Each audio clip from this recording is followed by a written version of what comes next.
En la época medieval, conseguir calor no era algo fácil.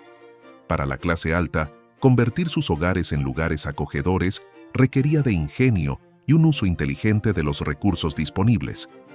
A pesar del frío helado en el exterior, se aseguraban de que sus hogares se mantuvieran cálidos, envolviéndolos en un abrazo constante de calidez. Y hablando de creatividad, no creerías hasta dónde llegaron estos nobles. Su arma más impresionante contra el frío era algo que hoy damos completamente por sentado: la chimenea. Pero espera, no eran esas acogedoras chimeneas modernas en las que presionas un botón y ¡voilá! Eran bestias enormes y voraces que devoraban leña como los adolescentes devoran la nevera. No estoy exagerando. Algunas casas consumían más de 150 troncos por semana. Eso es suficiente madera para construir una pequeña cabaña, solo para mantenerse calientes durante 7 días. El centro de cualquier castillo noble no era un lujoso trono, ni un retrato de antepasados con expresiones serias. Eran estas enormes chimeneas. Los pobres sirvientes se adentraban en los bosques, recogiendo leña como si sus vidas dependieran de ello. Y honestamente, en cierto modo sí lo hacían. La clave para mantenerse caliente era asegurarse de que estos monstruos devoradores de madera estuvieran bien alimentados en todo momento. Ahora, podrías pensar que tener una chimenea significaba vivir en un paraíso tropical, ¿verdad? Error. Incluso con estos fuegos rugiendo, los castillos seguían siendo lo suficientemente fríos como para almacenar helado, si es que lo hubieran inventado. El calor de estas chimeneas era como ese amigo que se niega a compartir su comida. Se quedaba bastante cerca de la fuente. Esto significaba que los nobles medievales jugaban un interminable juego de sillas musicales, excepto que, en lugar de detenerse la música, estaban persiguiendo el calor. Pero aquí es donde su ingenio realmente brilló. Se dieron cuenta de que el humo no debería simplemente quedarse flotando como un invitado no deseado. Por eso la invención de las chimeneas fue un gran avance. Finalmente, podías respirar y estar medianamente caliente al mismo tiempo. Revolucionario. Hablar de ingenio con lo que tenían. Los más adinerados se volvieron aún más inteligentes. Crearon lo que me gusta llamar carreteras de calor dentro de sus castillos, instalando múltiples chimeneas. Las habitaciones más importantes estaban cerca de estas fuentes de calor, mientras que las menos cruciales, bueno, digamos que si eras un noble medieval y alguien sugería reunirse en la Torre Norte en enero, probablemente no era tu amigo. Esta colocación estratégica de chimeneas era su versión de la calefacción moderna con zonas múltiples, excepto que, en lugar de presionar botones en un termostato, tenías que convencer a varios sirvientes para que siguieran subiendo leña por varias escaleras. ¿Y la mejor parte? Estas chimeneas no solo servían para calentar, se convirtieron en la versión medieval de las redes sociales, donde se compartían todos los chismes más candentes. Todos se reunían alrededor de ellas, contando historias, probablemente quejándose del clima. Algunas cosas nunca cambian, y encontrando formas creativas de fingir que no estaban congelando sus nobles traseros, mientras disfrutaban de ese constante abrazo de calidez que tanto se esforzaban en mantener. Si bien las chimeneas mantenían las áreas comunes agradables y calientes, la hora de dormir traía sus propios desafíos gélidos. Los nobles medievales no iban a dejar que una pequeña cosa como las temperaturas bajo cero arruinara su sueño reparador. Sus dormitorios eran como los primeros spas de lujo para dormir del mundo, solo que sin los pepinos en los ojos y con una gran cantidad de plumas. Déjame contarte sobre estas camas. Estamos hablando de una comodidad digna de una nube. Los nobles rellenaban sus colchones con las plumas más finas que el dinero podía comprar. La cama de un noble podía contener plumas de más de 100 aves. No es de extrañar que durmieran hasta el mediodía.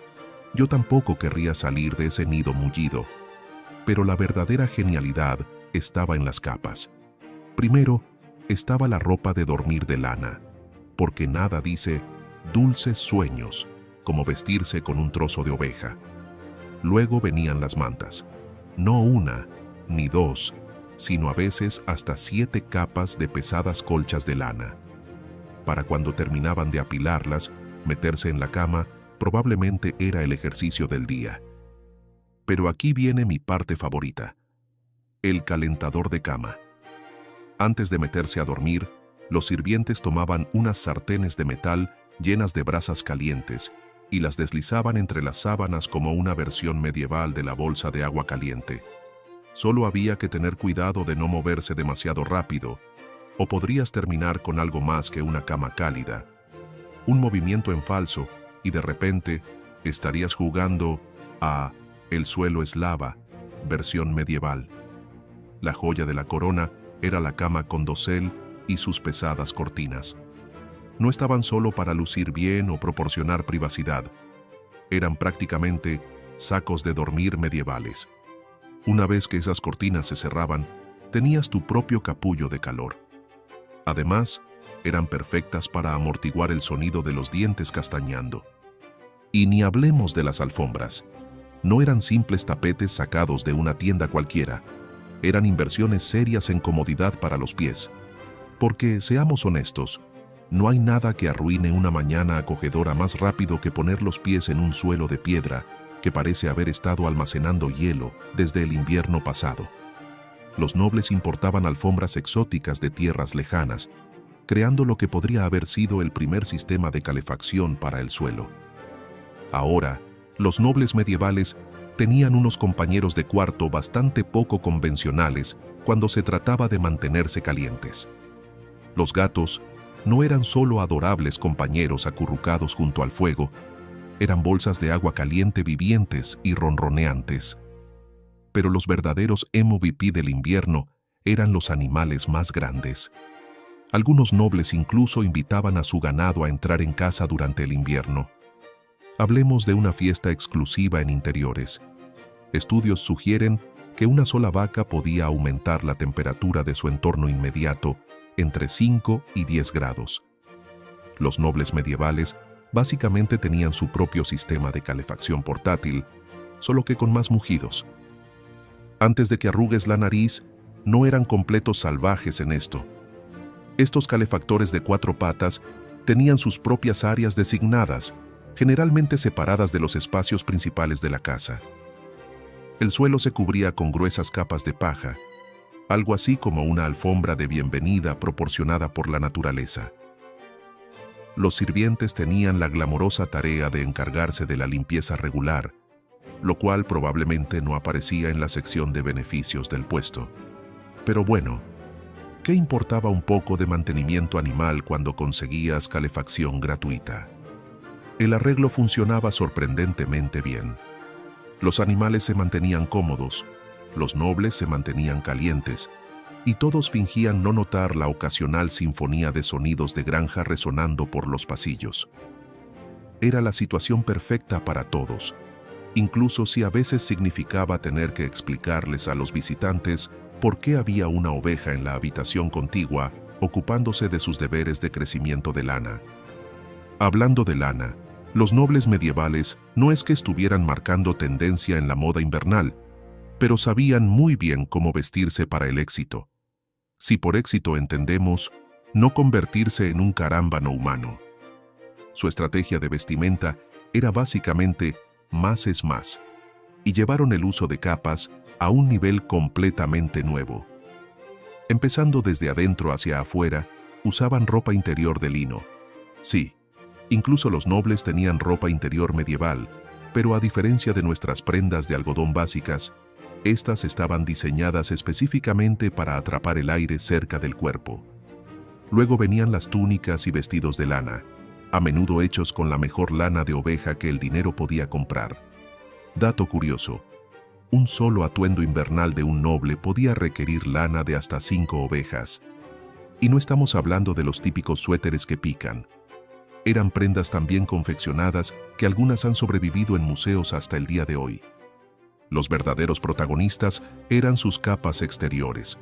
Los nobles adinerados se cubrían con pieles y terciopelos que harían que cualquier amante de la moda moderna se pusiera verde de envidia. Las capas forradas de piel no eran solo símbolos de estatus, eran prácticamente mantas andantes. Y cuando hablo de pieles, no me refiero a un pequeño adorno por aquí y por allá. Estas capas solían estar forradas con múltiples pieles de zorro o marta, creando un microclima cálido para sus privilegiados dueños. Pero aquí es donde se pone interesante. Su ropa estaba realmente diseñada para conservar el calor. Las costureras y sastres de la época eran como ingenieros térmicos medievales. Diseñaban prendas ajustadas en puntos estratégicos, creando bolsas de aire que atrapaban el calor cerca del cuerpo. Era como tener un efecto invernadero personal, sin preocupaciones medioambientales. El terciopelo era el equivalente medieval de las telas térmicas modernas. Su densa textura atrapaba el aire y proporcionaba un excelente aislamiento. Un noble con un vestido de terciopelo forrado de piel básicamente caminaba con la versión medieval de un traje espacial de la NASA, sin casco y con mucho más bordado. Lo más ingenioso de todo esto es que estas prendas estaban diseñadas para funcionar en conjunto con sus otros métodos de calefacción. Las capas funcionaban a la perfección al sentarse cerca de una chimenea, no estorbaban al acurrucarse en sus camas de plumas y hasta se beneficiaban del calor ambiental proporcionado por su sistema de calefacción con animales dentro de la casa. Puede que los nobles parecieran pavos reales sobrevestidos, pero al menos eran pavos reales bien abrigados. Y no podemos olvidar los accesorios. Guantes forrados de piel, botas acolchonadas con lana y capuchas que harían que cualquier sudadera moderna se sintiera inferior. Vestirse por la mañana probablemente se sentía como prepararse para una expedición al Ártico, pero al menos se veían fabulosos mientras se mantenían calientes. Aunque me pregunto, ¿cómo lograban comer sopa sin mojar las mangas forradas de piel? Cuando se trataba de mantener los castillos cálidos, los constructores medievales eran auténticos genios de la eficiencia térmica a largo plazo. Esas enormes paredes de piedra no solo servían para mantener alejados a los ejércitos invasores, también eran baterías térmicas medievales. Construidas con hasta 12 pies de grosor en algunas partes, eso equivale a la altura de 2 hombres altos parados uno sobre el otro. Estas paredes hacían algo sorprendente. Absorbían el calor durante el día como una esponja de piedra y lo liberaban lentamente durante la noche. Las piedras no eran elegidas al azar. Los constructores seleccionaban específicamente piedras densas que podían retener el calor mejor que una abuela guarda sus recetas familiares. Durante los días de verano, estas paredes se calentaban bajo el sol y por la noche irradiaban ese calor de vuelta a las habitaciones. En invierno, captaban todo el calor posible de esas enormes chimeneas de las que hablamos antes. ¿Ventanas? Bueno, eran más como rendijas para flechas con delirios de grandeza. A los nobles medievales no les entusiasmaban las ventanas de suelo a techo, principalmente porque aún no habían descubierto cómo hacer grandes láminas de vidrio, pero también porque sabían que ventanas más grandes significaban mayores pérdidas de calor. Sus ventanas eran pequeñas y estaban estratégicamente ubicadas, generalmente en las paredes orientadas al sur, donde podían captar la mayor cantidad de luz solar. Eran como paneles solares, antes de que los paneles solares fueran populares, excepto que, en lugar de generar electricidad, dejaban entrar un calor valioso. Los constructores medievales tenían otro truco bajo la manga. Diseñaban estas ventanas con una ligera inclinación. La apertura exterior era más pequeña que la interior, lo que significaba que entraba menos aire frío, pero la luz del sol podía dispersarse mejor una vez dentro de la habitación. Era como tener un sistema de iluminación medieval, solo que en lugar de resaltar a los artistas en un escenario, demostraba que los arquitectos medievales realmente sabían lo que hacían. Las paredes eran tan gruesas que la gente solía bromear diciendo que hasta los chismes tenían problemas para atravesarlas. Pero esa misma grosura significaba que podías estar de pie junto a una pared durante una tormenta de invierno y sentirte apenas un poco más fresco que en el resto de la habitación. No está nada mal para una época en la que no existían libros de física ni cámaras térmicas. Y no solo se conformaron con reforzar las paredes para mantener el calor, también miraron hacia arriba y pensaron, ¿qué hay del techo? Su solución fueron los techos de paja, que eran básicamente el equivalente medieval de un gorro de invierno para las casas. Estamos hablando de gruesas capas de paja o cañas, tan densamente empaquetadas que apenas se podía meter un dedo entre ellas. No eran simplemente techos de hierba improvisados, sino verdaderos sistemas de aislamiento diseñados con precisión. Un techo de paja bien hecho podía tener hasta 2 pies de grosor. Cada capa de paja o caña se colocaba cuidadosamente para crear miles de diminutas bolsas de aire. Estas bolsas de aire eran las verdaderas heroínas del aislamiento medieval. Atrapaban el aire caliente que intentaba escapar hacia arriba y evitaban que el aire frío se filtrara, funcionando como el envoltorio de burbujas de la naturaleza. Lo mejor, estos techos eran sorprendentemente inteligentes. En verano, mantenían el aire caliente afuera y en invierno, conservaban el aire cálido dentro. Básicamente, inventaron el control climático mucho antes de que se convirtiera en un concepto moderno. Además, cuando llovía o nevaba, el agua simplemente resbalaba en lugar de filtrarse, demostrando que a veces las soluciones más simples son las mejores. Y aquí viene un dato curioso. Un techo de paja bien construido podía durar hasta 60 años, más que la mayoría de los techos modernos de hoy. Supongo que cuando la alternativa era congelarse en invierno, se aseguraban de hacer bien el trabajo desde el principio. Mientras estos acogedores techos de paja evitaban que el calor se escapara hacia arriba, los nobles medievales tuvieron otra idea brillante para aprovechar hasta el último grado de calor disponible. Convirtieron el invierno en temporada de fiestas. Descubrieron algo que los estudiantes universitarios en dormitorios abarrotados reinventarían siglos después. El calor corporal es calefacción gratuita. Pero a diferencia de las fiestas modernas repletas de gente, las reuniones medievales eran eventos mucho más sofisticados. Bueno, la mayoría de las veces. Los grandes salones de los castillos medievales solían albergar reuniones en las que docenas de personas se juntaban, y no solo por la conversación animada. Hoy en día, los científicos nos dicen que una sola persona genera aproximadamente el mismo calor que una bombilla de 100 vatios. Ahora multiplica eso por 50 o 60 personas en un gran salón, y básicamente tienes un sistema de calefacción medieval impulsado por chismes y vino. Estas reuniones no eran simplemente eventos de calefacción improvisados. Los nobles organizaban banquetes elaborados que podían durar horas. Entre el calor corporal, las chimeneas rugientes y toda la comida caliente que se servía, estas fiestas podían elevar la temperatura de un gran salón en varios grados. Agrega un poco de baile, porque nada te calienta más rápido que intentar hacer un jig medieval con 7 capas de lana encima, y tenías un sistema de calefacción bastante eficiente. Lo realmente ingenioso era cómo organizaban estos eventos. Reuniones importantes, programadas para la parte más fría del invierno. Un gran festín que dure varios días en enero. De repente, ser una persona sociable no solo era cuestión de mantener el estatus, sino también de mantener la temperatura corporal. Los músicos tocaban, los narradores compartían historias y todos reían un poco más fuerte de lo necesario. Más movimiento significaba más calor, después de todo.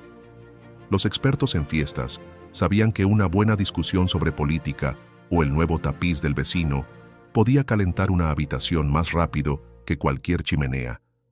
Los nobles medievales básicamente funcionaban con calefacción a base de drama. Y la mejor parte, nadie tenía que sentirse culpable por quedarse demasiado tiempo en estos eventos. Después de todo, no estaban siendo socialmente torpes, sino que contribuían al sistema de calefacción comunitaria. Era básicamente conciencia ambiental medieval en su máxima expresión.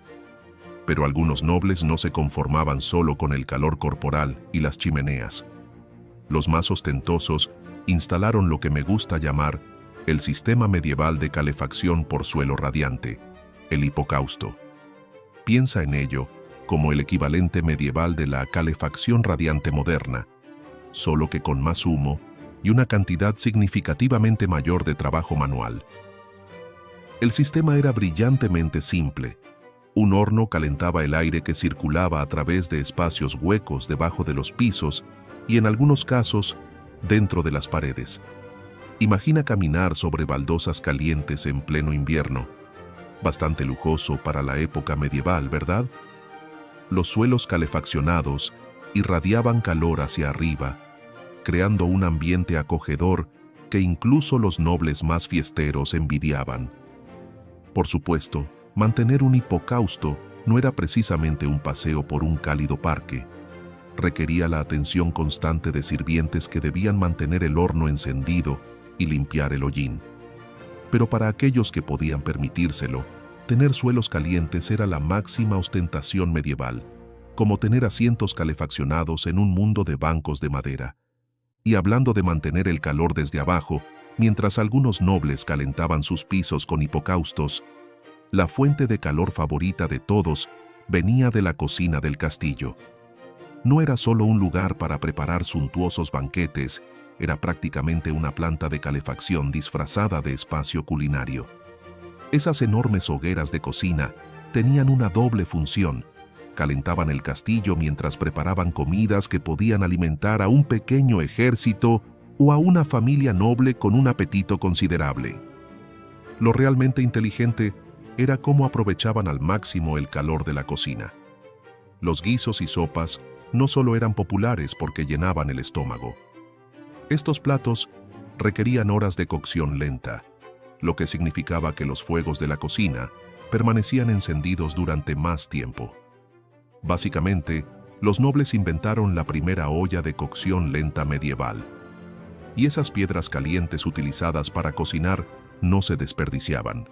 Se arrojaban en jarras de vino o cerveza para calentarlas, creando lo que podría considerarse el primer programa de bebidas calientes del mundo. La cocina era tan cálida que los sirvientes solían colarse solo para descongelar sus manos entumecidas por el frío. Entre los constantes fuegos de cocción, las piedras calientes y todo el vapor que subía de las ollas burbujeantes, la cocina era como un spa medieval, solo que con más cebollas y considerablemente menos aromaterapia. Las formas en que la clase alta medieval calentaba sus hogares eran increíblemente ingeniosas, combinando la practicidad con los recursos disponibles. Desde utilizar animales para generar calor hasta aprovechar el calor de la cocina, estos métodos les permitían mantenerse cómodos durante los duros inviernos. Lo más fascinante es que muchas de estas técnicas han perdurado en alguna forma hasta hoy, ya sea el confort de un fuego crepitante, las propiedades aislantes de las paredes gruesas o la calidez acogedora que proviene de las reuniones comunitarias.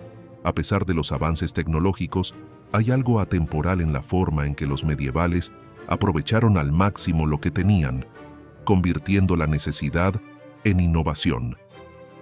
Su ingenio a la hora de calentar sus hogares sigue inspirando soluciones modernas que combinan historia con practicidad.